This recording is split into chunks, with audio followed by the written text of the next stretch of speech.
My fiance and his friends thought stripping his childhood female best friend was a funny prank. So hopefully now the only thing he'll be stripping is the dudes he shares a cell with. Trigger warning, SA. I don't know what to do. My 28 female fiance Alex, 28 male, has a best friend named Danny, 28 female, and they've been best friends since they were 4. She's not like the usual Reddit BFF. She's a lovely sweet person who has never crossed boundaries with Alex or their 2 other friends Marcus and Daniel. The 4 are very close. Danny is gay and always was.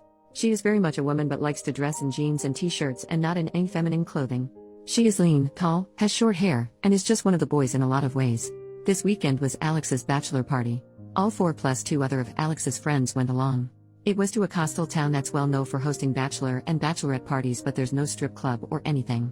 They stayed in an Airbnb and have scuba diving and kayaking planned. First night went okay, dinner, then nightclub, then home. Last night was the issue.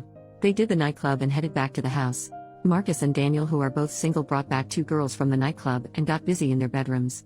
The rest were drinking in the living room, but things got a bit loud and the 2 friends started complaining that they didn't get to go to a strip club and never got to see TTS and ass. They were blaming their wives and calling them names.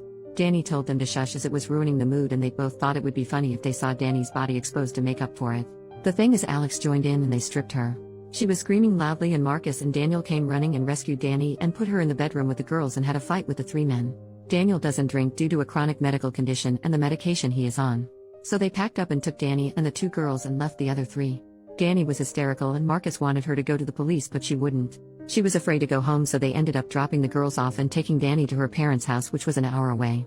Marcus was at my door at 7 a.m. this morning and he told me what happened, that if he ever sees Alex again, he's afraid of how things could go. He told me that if he can convince Danny to press charges he will. Then he left. Alex returned about 3 this afternoon. He was a ting normally until I told him Marcus visited me. He was very nervous and tried to play down what happened as a joke that got out of hand. I'm devastated.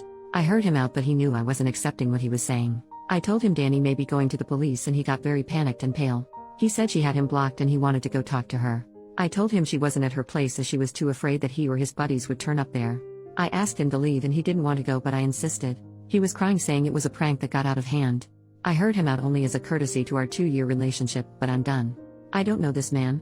I don't know if I should reach out to Danny or just do nothing. Marcus and I have been in constant contact and he agrees that I have no option but to end things. I don't know where to start with canceling everything as the wedding was in 5 weeks, but it seems trivial compared to what Danny is going through right now. Marcus is convinced that Danny is going to the police after talking to her parents, so I think Alex is in trouble. I can't support him on this. Maybe I'm wrong, as he was drunk and probably had taken other things, but this was his friend from age 4 and he did this to her. I've not blocked Alex, but I've not replied or picked up any of his calls. Update the next day. It's been a terrible day. I can't reach out to my friends yet as I'm ashamed. I did tell my parents and my brother and they have been wonderful. My brother brought his friend with him when he came to stay, and today both of them packed up every bit of my ex's stuff and took it to his parents' house. My ex was there and just asked if that meant I was finished with him, and my brother said yes, and did he really expect any other reaction? His father intervened and told my ex not to say anything more.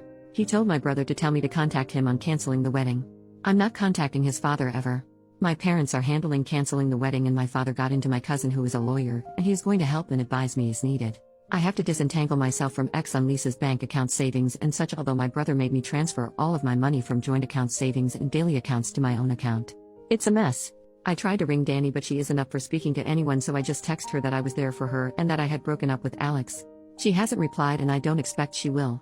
She's in a bad way apparently. Daniel spent 3 hours with me today.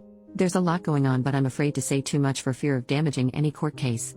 Just to say, there are 2 videos of the incident. One by Jeb, one of the 2 friends. A lot of it is chaotic, but the last part is clear and telling apparently. The owners of the rental house apparently have gotten involved and have footage, but I can't say more. When Marcus left me, he went to both those guys' wives and told them what happened. Jeb's wife has been very helpful apparently, and she has split from him. The other guy's wife too has left him. Things are going how most of you want them to go, that's all I will say. Well, I will add, it was worse than what Marcus shared. Daniel told me that before Danny found her style, she had long hair and dressed feminine and was stunningly beautiful, and all 3 of them were in love with her as teens. Alex took her rejection very personally apparently, and Daniel says he was angry and bitter for a couple of years but hid it from her.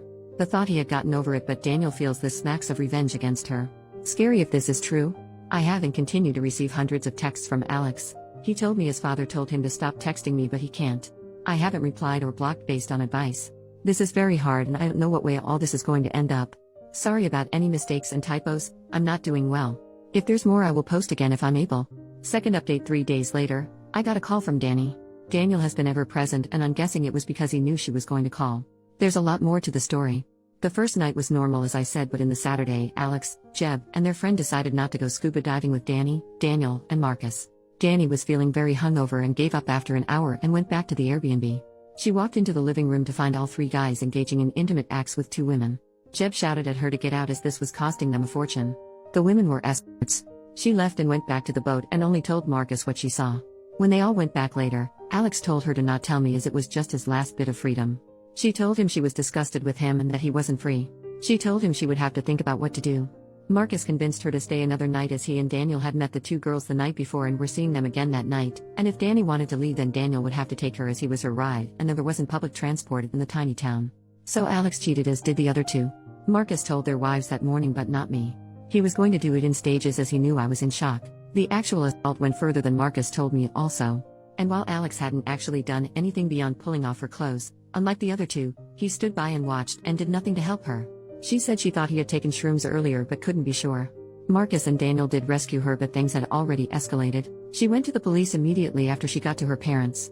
The Airbnb owners had also gone independently when they saw the footage. All three men are facing the consequences of their actions. Danny told me she was sorry she didn't leave and tell me immediately like she wanted to do. She is very distraught still. I didn't want to make things worse for her. I don't think I am needed for any legal proceedings, so I finally blocked Alex and his parents. The wedding is cancelled. And I'm just starting to disentangle myself from Alex on bank accounts and such. Here's my issue. I'm feeling very angry towards Marcus. It feels like he didn't really care about me. He stopped Danny from telling me so he could continue to shack up with the girl he met. He apparently feels guilty because if they had left, Danny would not have been attacked. He didn't do me the courtesy of telling me that Alex cheated that morning like he did with the other two wives. It's not like he was sparing my feelings because my ex saying another woman was a pretty damn bad thing to hear. He didn't tell me the full extent of the attack. Danny is still unsure if Alex wasn't just waiting his turn or if all he was going to do was watch. I should have been told that ASAP. And not from Danny because the conversation was incredibly difficult for her. Daniel didn't know about the escorts at all and didn't know Marcus hasn't shared the full story of what they saw when they burst in. Daniel has been my rock. I need some perspective here. Is it okay to be angry at Marcus? Is it misplaced anger? I'm pretty angry at Alex though, and that's all I feel towards him. Can anyone give me a different perspective I'm missing? Marcus and I had been in constant contact. He's already back at work, so it was messages and texts and occasional calls. He actually visited last night but I didn't open the door to him. Daniel is saying whatever I feel right now is okay. But I think he's just placating me. I don't know who to trust anymore. I don't have to have any more contact with Alex and think the case will move along without me. I'm thinking of telling Daniel that I need a break from him and Marcus and that group of friends. Danny and I have said we will stay in touch, but I can't see us being very close. My best friend who I finally confided in thinks I should just step away from them all now for good and try to move forward. My parents agree and think it's necessary for healing. My brother thinks Daniel has been nothing but great and I shouldn't cut him off. But they all seem to be a package deal, but without Alex now obviously. So I think it's probably all or nothing. What should I do? I don't want to be ungrateful, but a clean break feels right. Third update 11 days later. I've been putting off writing this update, but I'm back because I need even more advice and an outside perspective. The comments have been pretty helpful so far. Thank you. It's long, but I'll do my best to shorten it. First of all, Danny and I have bonded. She and I talk every day and message constantly. I didn't expect that, but it's truly wonderful. She says she needs a good straight friend right now. Just kidding, and honestly she is a great person and has been a huge support to me despite what she has been going through. I told her I posted here as I felt guilty as to tell my story I had to tell hers. She was okay with it. She is thinking of waiving her right to anonymity when the trial comes, as she wants everyone to know she was SA'd and by who. Danny has quit her job, moved to her parents full-time and is in therapy. She's just about okay. Surviving still rather than living, but she is so strong and amazing. Justice moves slowly here, so there isn't too much of an update on the legal process. Marcus was told, however, that he would not face charges for assault for attacking the two actively attacking Danny. I went back to work and it was awful. I work for a tiny startup. Oscar, who works there, is friendly with Marcus and my brother. We are all into martial arts and attend the same dojo. So I'm getting a lot of pity. I'd have been okay with sympathy or empathy, but being pitied sucks. Still, it's better than being home all day doing nothing. Daniel gave me space as I asked, and he is truly a good guy. There is nothing romantic there at all though. I'm not in a fit state for anything like that and won't be for a very, very long time. He is just a good guy.